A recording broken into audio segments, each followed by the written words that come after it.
ಅಂತ ಮಾತು ಬಿಟ್ಟು ದೇವರ ಚಿತ್ತವಾದರೆ, ದೇವರ ಸಂಕಲ್ಪವಾದರೆ ಪಾಸ್ಟರ್ ಇವುಗಳನ್ನು ನಾವು ಮಾಡ್ತೇವೆ, ಇವುಗಳನ್ನು ನಡೆಸ್ತೇವೆ. ಎಷ್ಟು ಜನ ಸಂತೋಷವಾಗಿದ್ದೀರಾ? ಎಷ್ಟು ಜನ ಸಂತೋಷವಾಗಿದ್ದೀರಾ? ದೇವರು ನಮ್ಮ ಜೀವಿತದ ಕೆಲವಂಥದ್ದು ಒಂದು ಹೇಳ್ತಿದ್ರೆ, ನಾನು ಹೇಳುವಂತ ಮಾತನ್ನ ಹಾಗೇ ಕೈಗೊಂಡು ನಡಿ, ನಾನು ಹೇಳಿದನ್ನ ನೀ ಮಾಡು. ಮೂರನೇದಾಗಿ ಹೇಳ್ತಾ ಇದ್ದಾರೆ, ಆತ ನಮ್ಮನ್ನು ನೋಡಿ ಹೇಳ್ತಾರೆ, ದೇವರ ಚಿತ್ತವಾದರೆ ಇವುಗಳನ್ನಾಗ್ಲಿ ಅವುಗಳನ್ನಾಗ್ಲಿ ನಾವು ಮಾಡ್ತೀವಿ. ಎಲ್ಲರ ಮೊಣಕಾಲು ಊರಿ ದೇವರಿಗೆ ಒಪ್ಪಿಸಿಕೊಡೋಣ. ಈ ತಿಂಗಳ ಪೂರ್ತಿ ನಾವು ಕೇಳಿದಂತ ವಾಕ್ಯ ನಮ್ಮ ಜೀವಿತದಲ್ಲಿ ಅಳವಡಿಸಬೇಕಾದ್ರೆ, ನಮ್ಮ ಜೀವಿತದಲ್ಲಿ ನಾವು ಪಡ್ಕೋಬೇಕಾದ್ರೆ, ಅದ್ಭುತ ಕಾರ್ಯಗಳು ಪಡ್ಕೋಬೇಕಾದ್ರೆ, ಹಲ್ಲೆಲೂಯಾ. ಗುರುವಾರ ಎಲ್ಲ ಗಮನಿಸ್ರಿ, ಗುರುವಾರ ವಾಗ್ದಾನ ಆರಾಧನೆ ಇದೆ.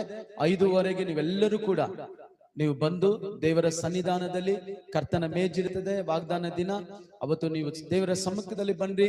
ಪ್ರತಿ ತಿಂಗಳ 1ನೇ ತಾರೀಕು ನಾವು ದೇವರ ಸಮ್ಮುಖದಲ್ಲಿ ಕೂಡಿ ಬರ್ತಾರಲ್ಲ.